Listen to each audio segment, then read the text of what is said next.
Hello and welcome.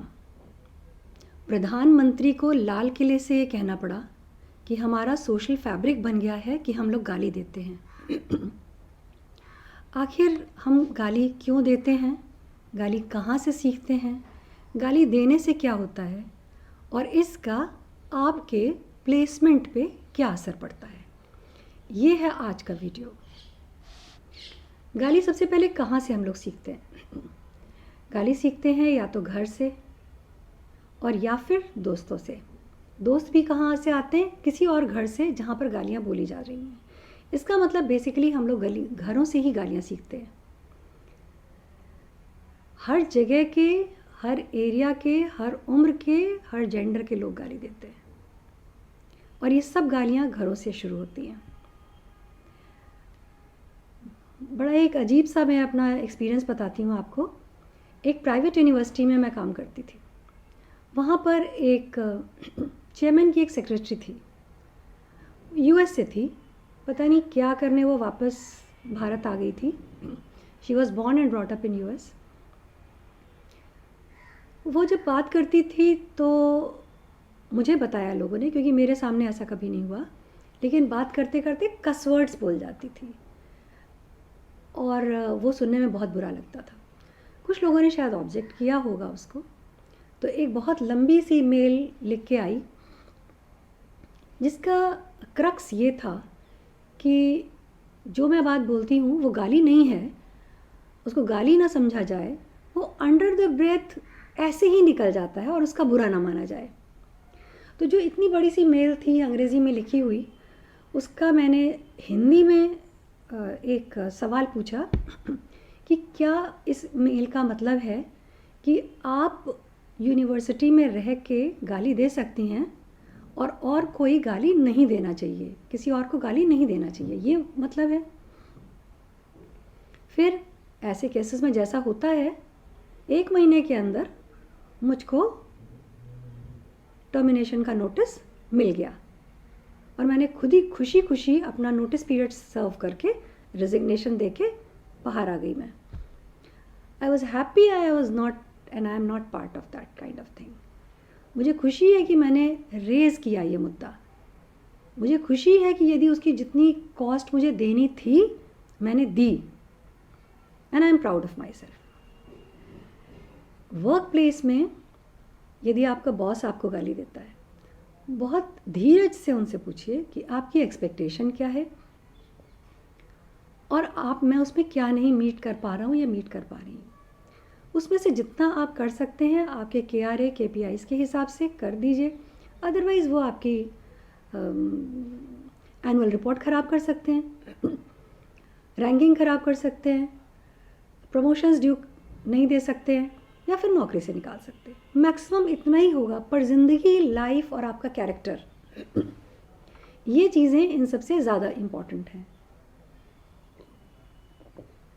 देखिए, वाणी में कहते हैं सरस्वती का वास होता है। जिन लोगों को वाणी का वरदान होता है उन लोगों को दुनिया मानती है। कम्युनिकेशन सबसे बड़ी चीज़ है। उससे आप अपने से छोटों को मोटिवेट कर सकते हैं और अपने से बड़ों को अपनी बात समझा सकते हैं। और उसी वाणी में जब आप खराब शब्द इस्तेमाल करते हैं तो सरस्वती का अपमान होता है। गणेश, लक्ष्मी और सरस्वती, ये तीनों एक साथ पूजे जाते हैं। गणेश सुख और समृद्धि के देवता हैं और केतु को हैंडल करते हैं। लक्ष्मी धन, धान्य, सुख, शांति लाती हैं और सरस्वती यश, नाम और राहु को हैंडल करती हैं। और इसी में आप वाणी का इस्तेमाल कर रहे हैं गाली देने के लिए। ये सिर्फ एक वो एंगल था, तो शायद कोई भारतीय ही समझ पाएगा, इंटरनेशनली लोग इस चीज़ को समझ नहीं पाएंगे। जब सरस्वती रूठती हैं तो क्या होता है? हकलाना या आर्टिकुलेट करना नहीं आता। आर्टिकुलेट माने सेंटेंस बनाना नहीं आता, अपनी बात कहना नहीं आता, कम्युनिकेशन में परेशानी हो जाती है। अब गाली देते क्यों हैं? क्योंकि आर्टिकुलेट करना नहीं आ रहा, और आर्टिकुलेट करना इसलिए नहीं आ रहा क्योंकि गाली देते हैं। ये एक विशियस सर्कल है। आपको बात कहना नहीं आ रहा अपना, आपके पास अपने पॉइंट्स नहीं हैं, आप अपनी बात नहीं रख पा रहे, इसलिए आप एक गाली दे देते हैं और उस गाली देने के बाद आपको आर्टिकुलेशन करना और भी पुअर हो जाता है। इसका मतलब you have only one thing with you which is your cuss word. I don't want to tell you which word, but you know, everybody knows that. सारे कॉमेडियंस इस वक्त वही एक कस वर्ड यूज़ करते चले जा रहे हैं। दे वुड वो एक जोक बताएंगे, एक साइलेंस देंगे और साथ में कस वर्ड, और सब लोग हंस पड़ते हैं। या क्या कर रहे हैं कि एक कोई पर्सन को ले लिया, उसकी इंसल्ट कर दी और सब लोग हंस पड़ते हैं। ये कोई कॉमेडी नहीं हुई, ये तो कॉमेडी का भी अपमान है। हम अपनी बात पे आते हैं कि इस तरह से जब आप गाली देते हैं और आर्टिकुलेट करना नहीं सीखते हैं तो आपका कम्युनिकेशन पुअर होता चला जाता है। और यहाँ पर वो बात आती है जो मुझे हमेशा चुभती है कि बच्चे प्लेसमेंट लास्ट स्टेज पे जाके कैसे छूट जाता है। लास्ट स्टेज पे जिस जगह आपका HR राउंड्स हो रहे होते हैं, जिस वक्त आपके GD राउंड्स हो रहे होते हैं, उस जगह पर आपका कम्युनिकेशन कितना इम्पॉर्टेंट हो जाता है, क्योंकि उसके पहले तो आपने टेक्निकल क्लियर कर लिया है। अब ये इसलिए होता है क्योंकि उस प्लेसमेंट की आपने कभी तैयारी नहीं की थी। कैसे नहीं की थी और कैसे करें? करना एक ही तरीके से है, प्रिपेयर फॉर दैट टाइम। मान लीजिए ये पेड़ है, वो बल्ब है, ये फ़ैन है, इनके बारे में कोई 5 लाइनें आप सोच लीजिए। अंग्रेज़ी में सोच लीजिए क्योंकि ये इंटरव्यूज़ अंग्रेज़ी में ही होते हैं, वो आपको आसानी होगी क्योंकि आपके ऑलरेडी बनाए हुए सेंटेंसेस हैं और प्रैक्टिस्ड सेंटेंसेस हैं। जो भी आप एक चीज़ देखते हैं, जैसे ये फ़ैन है, ये fan Havells, this fan is of Havells. It is a very heavy duty motor. It creates no noise and it is of rose brown color and it has geometric graphic into it which gives me a lot many thoughts. और मेरे सोचने के लिए वहाँ से topics शुरू होते हैं एज ए मैथमेटिशियन। तो they give me scope to think, this is why I like this fan. इसी तरह से आप जितनी मूवीज़ के बारे में, जो भी मूवी रिलीज़ होती है, कोई बुक रिलीज़ होती है, कोई ऑथर, कोई राइटर, कोई पोएट, उनके बारे में 5-5 सेंटेंसेस बना के अपने रख लीजिए। ये प्रैक्टिस आप रेगुलरली करते जाइए, चाहे आपका प्लेसमेंट सामने हो या नहीं हो। दूसरा तरीका कम्युनिकेशन इम्प्रूव करने का, अपना आज का रूटीन लिख लीजिए। ये मेरे एक कलीग ने मुझको बताया और मुझको ये बहुत अच्छा लगा। अपना आज का रूटीन लिख लीजिए और उसको बोल लीजिए, वो हो गया आपका प्रेजेंट टेंस।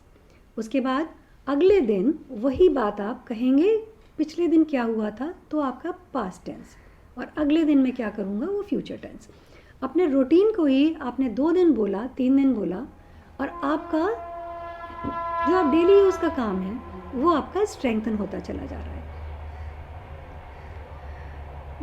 तीसरा तरीका, अपने बारे में सोचकर 4-5 कुछ अच्छी और सच्ची स्टोरीज़ बना के रख लीजिए जो आपको लोगों को बतानी हो। स्टोरीज़ माने it is not made up stories, it is not imagination, पर एक पैराग्राफ आर्टिकुलेटेड जो आप अपने बारे में सबसे पहले इंट्रोडक्शन में दूसरों को बताना चाहेंगे। हर कंट्री की भी एक स्टोरी होती है। इंडिया की भी एक स्टोरी थी कि we are the snake charmers. Africa की भी एक स्टोरी कि वो लोग सारे के सारे गरीब हैं, लेकिन और गरीब हैं और क्रिमिनल्स हैं, पर ये स्टोरी किसी ने नहीं वापस करी कि उनके यहाँ बहुत सारे डायमंड्स हैं और यूएस सिर्फ कुछ स्टेशनरी और खूबसूरत स्टेशनरी के एक्सचेंज में वो डायमंड्स उनसे ले लेता है। ये स्टोरी अब जो अफ्रीकन्स हैं वो टेड टॉक्स में आके बता रहे हैं। भारत में भी मैंने देखा जब विदेशी आते हैं, वहीं पर खड़ा है एक मॉल और वहीं पर खड़ा है एक बच्चा जो भीख मांग रहा है।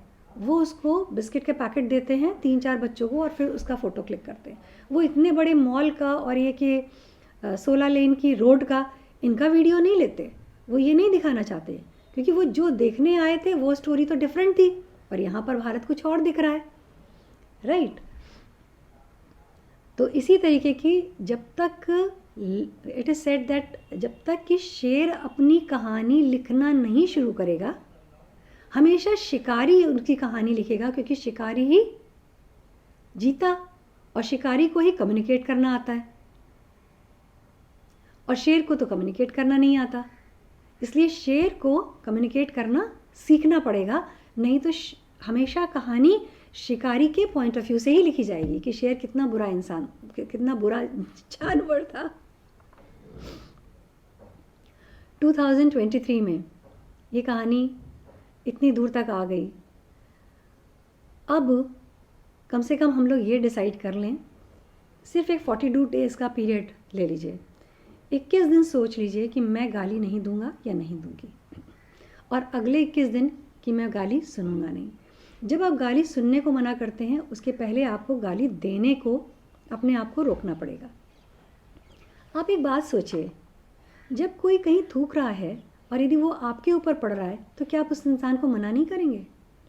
यदि कोई स्मोक कर रहा है और वो स्मोक आपके चेहरे पे आ रहा है तो क्या आप उस दूसरे को मना नहीं करेंगे? इसी तरह यदि गाली जो बोली जा रही है, जिसका असर हमारे दिमाग पे हो रहा है, हमारे जीवन में हो रहा है, हमारे कैरेक्टर पे हो रहा है, तो क्या उसके लिए हम मना नहीं करेंगे? It is very easy and very politely आप मना कर सकते हैं। हो सकता है ग्रुप्स में मजाक बने, आपको टारगेट किया जाए, पर क्या वो ट्रेड ऑफ, क्या वो दोस्ती इतनी इम्पॉर्टेंट है कि आप गाली सुने और उसके बाद उसी एक विशेष सर्कल में फंस जाएं? न्यू ईयर का रेजोल्यूशन दे दीजिए कि ये जो दिमाग पर असर डाल रही है गाली, वो गाली हम कभी भी नहीं देंगे, कि 21 दिन मैं गाली नहीं दूंगा या मैं गाली नहीं दूंगी, और अगले 21 दिन मैं गाली सुनूंगी भी नहीं या सुनूंगा भी नहीं।